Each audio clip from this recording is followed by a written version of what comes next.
This is verse 8 of the 23rd chapter, Gospel of Matthew. Jesus is critiquing the religious leaders who love to receive very honoring titles in the marketplace, that sort of thing, seeking the highest seat, position, etc., driven more by egotistical motivations than by any kind of humble desire to be of service in the broader community. And Jesus, of course, has put his finger on the heart of the matter and now wants to establish within the community of his followers, and even among the apostles here, who's addressing at this point, along with the crowds, that they are going to operate by a different rule. So he has a humes. This is present to give it emphasis, but you, in contrast to them, would be the force of it, postpositive de. So, but you may kletheta.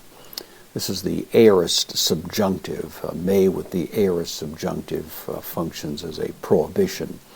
This is in the second person plural, aorist passive subjunctive. So you do not be called. Don't let yourselves be called rabbi, teacher.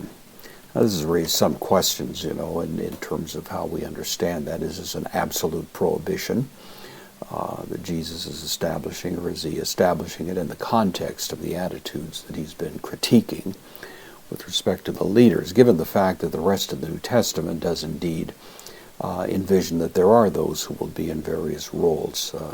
Paul over in Ephesians chapter 4, in 1 Corinthians, and the delineation of gifts and so on, we have certainly a recognition that there are those who are denominated to be teachers, and that in some sense it's perfectly appropriate to address a person recognizing the office that they hold. But it seems here that he's prohibiting creating within that designation some kind of basis for a sort of arrogance, which is motivated in entirely the wrong direction.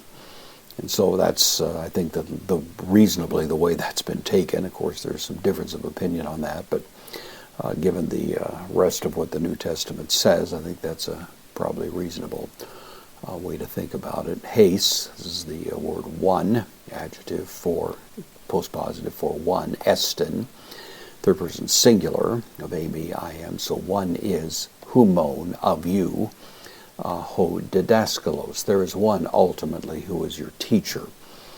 Anybody that, of course, holds himself or herself out as a teacher within the community of faith is doing so strictly on the authority of the Word of Christ. It's not a place to come up with inventions of one's own, but rather to try to, with fidelity and integrity, reflect what the true teacher has said. Continuing, pontes, from pon. Pontes here is an adjective. It's the masculine plural, nominative. So all, de, humes, so all you, adelphoi, este, are. So you are all brothers. Pontes, all of you, you are brothers. And that's the whole point, is that fundamentally in the life of faith, there's an equivalence between the highest office and the lowest. There's no particular designation of fundamental difference of value or worth, but we all stand on equal ground, though we may hold varying offices for purposes of service in his kingdom.